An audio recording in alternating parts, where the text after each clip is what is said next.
Welcome to my YouTube channel. Dictation start होगी 5 second बाद।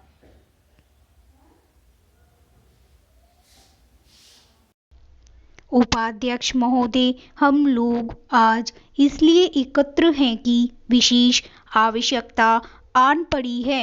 आप सारी स्थितियों और हाल की घटनाएं जानते हैं, फिर भी मैं आपको बताना चाहूँगा कि क्या हुआ है। यह भारत पर चीनी हमला है और यह किसी विशेष सीमावर्ती क्षेत्र में छेड़छाड़ से बहुत अधिक है। नेफा में सितंबर, अक्टूबर में और विशेषकर 20 अक्टूबर से जो कुछ हुआ है वह सीमावर्ती झड़पों से गुणवत्ता और मात्रात्मक दृष्टि से बिल्कुल अलग है। यह भारत पर हमला है। जो कुछ हुआ है उससे भारत इतिहास में वस्तुतः एक नया मोड़ आया है। हम इतिहास के चौराहे पर खड़े हैं और हमारे सामने बड़ी बड़ी ऐतिहासिक समस्याएं हैं जिन पर हमारा भविष्य निर्भर है। इसलिए हम चाहते हैं कि बड़े आदमी हो या छोटे, हमें बड़े आदमियों का काम करना है, क्योंकि बड़े आदमी ही दिमाग से, दृष्टि से और पक्के इरादे से बड़ी बड़ी समस्याओं का सामना कर सकते हैं। पहली बात जो मैं जोर देकर आपसे कहना चाहूँगा वह यह है कि आज जो कुछ हुआ है उसकी असाधारण प्रवृत्ति को समझें। इसने हमारे समूचे राष्ट्रीय दृष्टिकोण और इतिहास को बदल दिया है और बदलेगी।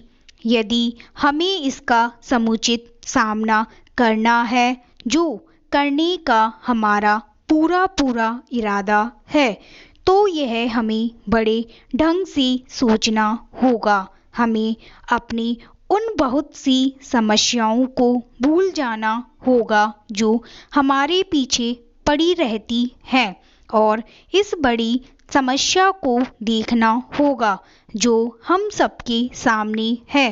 हो सकता है और कुछ संकेत हैं जिनसे पता चलता है कि ऐसा होगा कि बड़ी समस्याओं को हल करते समय हम स्वयं ही अपनी बहुत सी छोटी छोटी समस्याओं, विवादों, झगड़ों और आदि को सुलझा लें। इसके साथ साथ यह भी स्पष्ट है कि बड़ी समस्या को हल करने में राष्ट्र को अत्यधिक प्रयास करना पड़ेगा और हम जैसे जो लोग परिस्थितिवश सरकार में हैं, चाहे केंद्र में हो या राज्यों में, उन पर भारी जिम्मेदारी है जो हम सबको मिलकर उठानी है। चीनी हमला हुआ जैसे गाज गिरी हो और भारत में इसकी प्रतिक्रिया भी बिजली की तरह हुई है। सारे देश में सब वर्गों, सब क्षेत्रों के लोगों की प्रतिक्रिया बहुत शानदार और आश्चर्यजनक हुई है। बहुत सी समस्याएं और संघर्ष जिनसे हमारे अखबार भरे रहते थे, पुरानी बात हो गई है। उपाध्यक्ष महोदय, इससे पता चलता है कि हमारे लोग किस धातु के बने हैं। छोटे छोटे सामंतों में उलझना एक बात है और कोई बड़ा संकट आने पर उन मामलों से ऊपर उठना दूसरी बात है। यद्यपि पहले बहुत कुछ ऐसा हो चुका है जिससे हम हताश हुए हैं, लेकिन अब जो कुछ हुआ है उससे मेरा हौसला बढ़ा है और मुझे विश्वास है कि आप सबका भी हौसला बढ़ा है। हम कह सकते हैं कि इस भयानक धक्के से भारतीय आत्मा का लगभग नया जन्म हुआ है और भारत की आत्मा कुछ अंतराल के बाद पुनः जागी है। हम सब जिन्हें भारत की सेवा करने का अवसर प्राप्त हुआ है। केवल इतना ही कह सकते हैं कि हम इस जिम्मेदारी को पूरा करने योग्य बनेंगे और इसके मार्ग में किसी व्यक्तिगत या वर्गगत अथवा दूसरे विचार को बाधा नहीं बनने देंगे। संविधान के हिसाब से केंद्रीय सरकार और राज्य सरकारें हो सकती हैं, लेकिन वास्तव में हम सब एक हैं। सामान्यतः राष्ट्रीय विकास परिषद की बैठक योजना पर विचार करने के लिए होती है। हमारी योजना हमारे राष्ट्रीय जीवन से भिन्न नहीं है, यह इसका ताना बाना है।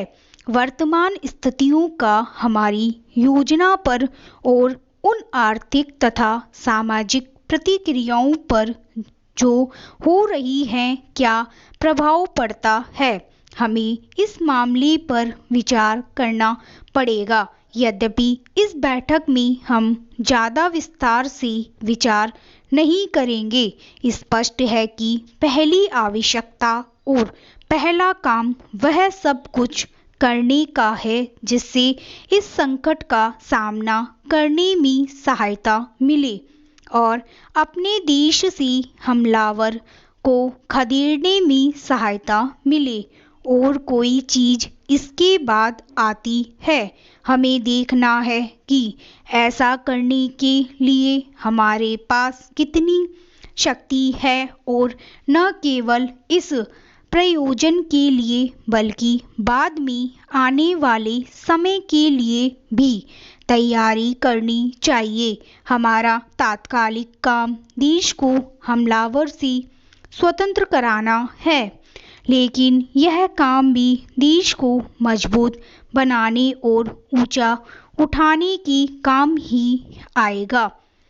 हो सकता है कि भाग्य किसी छलावे में जीवन की छोटी छोटी चीज़ों से हमारा ध्यान हटाने के लिए और हमारी परीक्षा लेने तथा भविष्य में बड़ी चीज़ों के लिए तैयार करने के लिए हमारी परीक्षा ली हो। जबकि हम तथाकथित युद्ध प्रयासों पर विचार करते हैं तो हमेशा अपने देश के निर्माण के बारे में भी सोचना पड़ता है। स्टॉप।